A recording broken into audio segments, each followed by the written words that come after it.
السلام علیکم ناظرین۔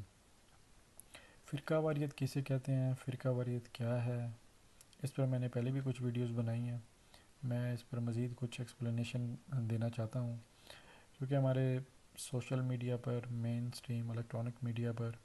نوجوان نسل کو علماء کرام کے خلاف متنفر کرنے کا جو ٹول ہے نا، وہ یہی ہے، ایک ٹول استعمال کیا جاتا ہے آج کل۔ خود ساختہ ایک اسکالر یا ایک خود ساختہ سیلف کلیمڈ سیلف اسٹڈی کرنے والا ایک انجینئر مرزا بھی یوٹیوب پہ لگا ہوا ہے، وہ اس کی جو ساری ڈاکٹرائن ہے وہ اس بات پر کھڑی ہے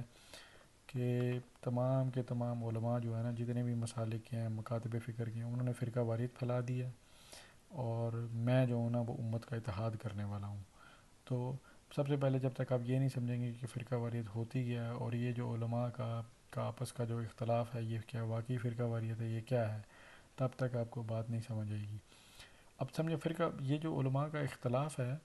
یہ ٹوٹل ایکڈیمک اختلاف ہے، علمی اختلاف ہے، یعنی جو عقائد میں اختلاف ہے یا مسائل میں، احکامات میں اختلاف ہے، ظاہری اعمال میں، شریعت کے اعمال میں، پریکٹسز میں اختلاف ہے، وہ سارا بیسڈ آن نالج ہے، بیسڈ آن علم ہے، ایکڈیمک اختلاف ہے، وہ کوئی فرقہ واریت نہیں ہے۔ یعنی کوئی یا رسول اللہ کہتا ہے یا کوئی نہیں کہتا،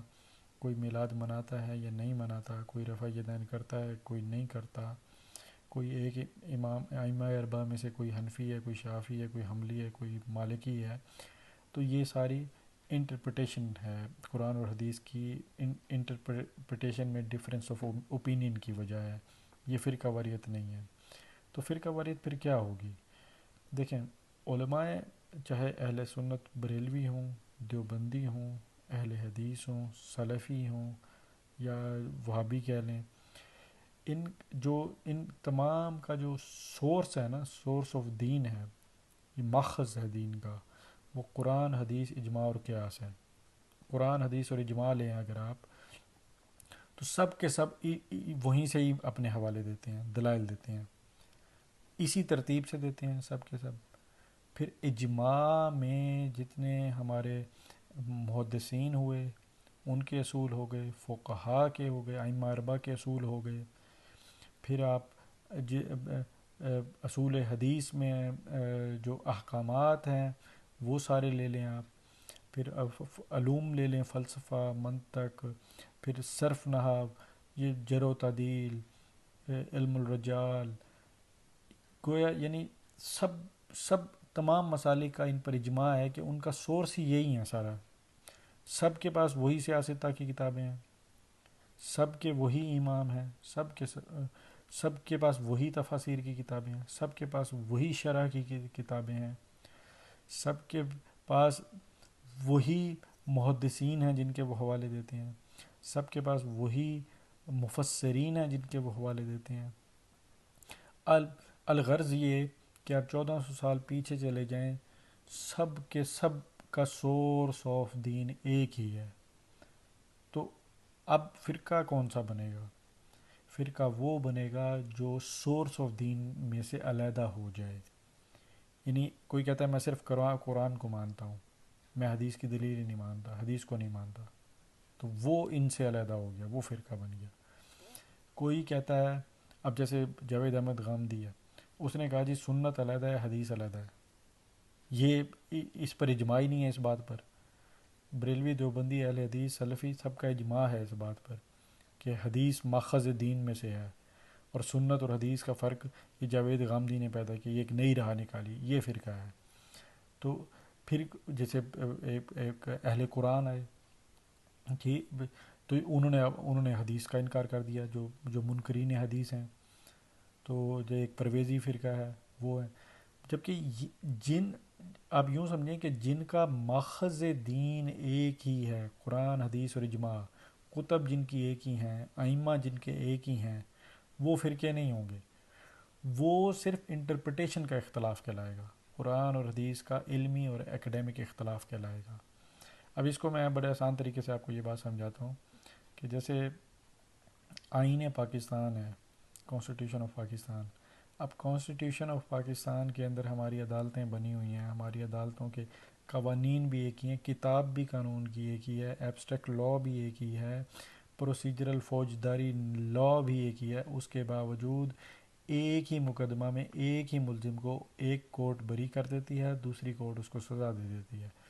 ایک کورٹ دوسری سزا دیتی ہے، ایک کورٹ دوسری سزا دیتی ہے۔ یہ صرف اس مقدمہ کو سمجھنے،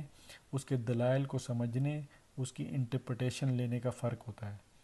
وہ فرقے نہیں کہلائیں گے دو، یعنی کہ دو اگر عدالتوں نے ڈیفرنٹ فیصلے دے دیے، ایک ہی کورٹ کے ایک ہی ملزم کے ایک ہی کیس کے دو ڈیفرنٹ فیصلے دے دیے تو وہ اختلاف کہلائے گا ججوں کا آپس میں انڈرسٹینڈ کرنے کا، کیس کو انڈرسٹینڈ کرنے کا۔ وہ یہ نہیں کہلائیں گے کہ وہ عدالت پاکستان سے خارج ہو گئی یا وہ عدالت نہیں، پاکستان سے خارج کون ہوگا؟ جو آئین اپنا لکھ لے گا، جو اسٹیٹ سے بغاوت کر لے گا، وہ اسے کہیں گے کہ وہ پاکستان سے خارج ہے۔ یا ہمارے جو قوانین بنے ہوئے، ایک عدالت کوئی ایسی بن گئی، کسی نے سیلف میڈ عدالت بنا لی اور اس نے کسی پر ایسی سزا لاگو کر دی جو آئین پاکستان میں ہے نہیں، جو ہماری ایبسٹریکٹ لا کی بک میں ہی نہیں ہے، تو وہ اس نے ایک نئی راہ نکال لی، وہ ایک قسم کا فرقہ ہے، یا ایک وہ ڈیویٹ کر گیا اس نے، یعنی کہ اجماع، یعنی کہ سمجھے نا جو پاکستان کا سارا سسٹم ہے، رول آف لا ہے، اس کے اجماع سے ہٹ کے اس نے ایک نیا اپنا خود ساختہ قوانین بنا لیے، اس کو ہم کہیں گے کہ یہ ایک فرقہ بن گیا۔ اب جو جہاں تک یہ فتووں کی بات ہے نا، کہ یہ علماء کے کچھ علماء نے بڑے سخت کافر کے فتوے دیے ہوئے ہیں، تو وہ عبارات پر فتوے دیتے ہیں، نام پر نہیں دیتے کہ فلاں ABCD کافر ہو گیا، وہ عبارات پر فتوے دیتے ہیں۔ اور میں نے پہلے بھی ایک ویڈیو میں وضاحت کی تھی کہ یہ سارے مسائل ایسے ہیں جو بریلوی دیوبندی ان کے عقائد کے اور اختلافات ہیں، یہ سارے اس لیے ہیں کیونکہ اسٹیٹ ثالثی کا کردار نہیں ادا کرتی۔ ہمارے ہاں اسلام پرائیویٹ پریکٹس کے طور پہ چل رہا ہے، اسلام کو پرائیویٹلی پریکٹس کیا جا رہا ہے، ریاستی معاملہ ریاست کے طور پہ اسلام پریکٹس نہیں ہوتا۔ جب اسلام ریاست کے طور پہ پریکٹس ہوگا تو علماء میں کنسنسس ڈیولپ ہو جاتا ہے، اور آپ دیکھ لیں کہ جن معاملات میں ریاست انٹرفیئر کرتی ہے ان میں سب میں اجماع ہوتا ہے۔ جیسے ختم نبوت کا مسئلہ دیکھ لیں آپ، رویت حلال کا مسئلہ دیکھ لیں، جس میں حکومت بیچ میں ہوتی ہے، اس میں علماء ایک ڈیبیٹ کرتے ہیں، ہر مسئلے کا ایک مل کر حل نکال لیتے ہیں۔ اب وہ حل کیوں ایک سارے مل کر ایک ٹیبل پہ کیوں نکال لیتے ہیں؟ کیونکہ سب کا ماخذ دین ایک ہی ہے، سب کے پاس وہی حدیث کی کتابیں ہیں، سب کے پاس وہی قرآن ہے، سب کے پاس وہی اصول ہیں، اجتہاد کے اصول بھی سب کے پاس وہی ہیں۔ تو جب علیحدہ علیحدہ اپنے اپنے مسالک یا مکتبہ فکر کے لوگ جب اجتہاد کر کے یہ کوئی چیز نکالتے ہیں تو ڈفرینس آف اوپینین اسی لیے پیدا ہو جاتا ہے کیونکہ اس میں ثالثی موجود نہیں ہوتی۔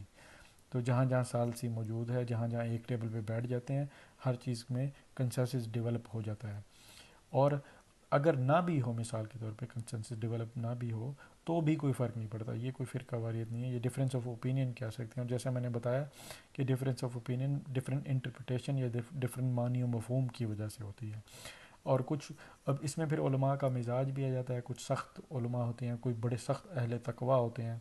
تو وہ سخت فتویٰ دیتے ہیں، جیسے میں نے بتایا کہ کوئی سخت جج آ جائے گا، سخت فیصلہ لکھ دے گا، مگر اسی قانون کے دائرے کے اندر دلیل کے ساتھ اسی قانون کو فالو کرے گا، اسی اصول کو فالو کرے گا۔ کچھ نرم مزاج کا عالم دین ہوگا، وہ کوئی نرم فتویٰ دیں گے۔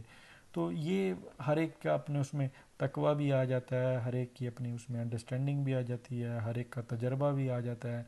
ہر ایک کی ماحول اور اس کو بھی سمجھ رہا ہوتا ہے۔ تو یہ مختلف فتووں کا مختلف ہونا فرقہ واریت نہیں ہے۔ فرقہ واریت وہی ہے جو اصول دین کو سے ایک نئی راہ نکالے، یعنی قرآن حدیث اور اجماع سے ہٹ کر جس کوئی ایک نیا کوئی اصول نکال لے، وہ فرقہ کہلائے گا، وہ ڈیویٹ کر جائے گا اہل سنت کے اندر سے، وہ مین سٹریم سے ڈیویٹ کر جائے گا۔ جیسے میں نے مثال دی، انجینئر مرزا ہے، وہ بہت سارے اصولوں کو فالو نہیں کرتا، توڑتا ہے۔ جاوید احمد غامدی کا بھی یہی حساب ہے۔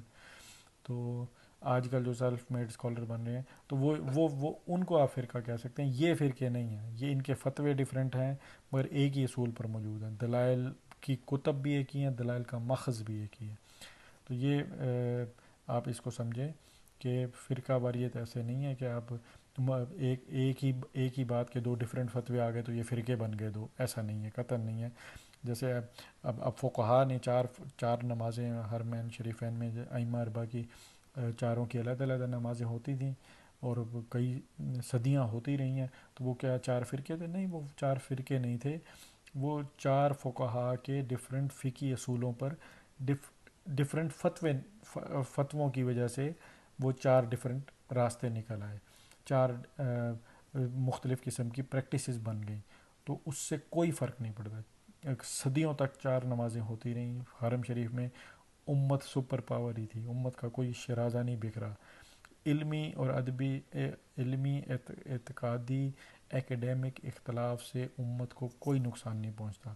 امت کا نقصان ہمارے ریاستوں کے حکمرانوں کے اختلاف سے ہے۔ جب تک ہمارے حکمران اکٹھے نہیں ہوں گے تو تب تک ہماری امت ایک نہیں بن سکتی۔ یہ ٹوٹل ریاستی معاملہ ہے، یہ علماء کا نہیں ہے جو انڈیویجول کیپیسٹی میں دین لے کر چل رہے ہیں، ان کا اس سے کوئی تعلق نہیں ہے۔ جزاک اللہ۔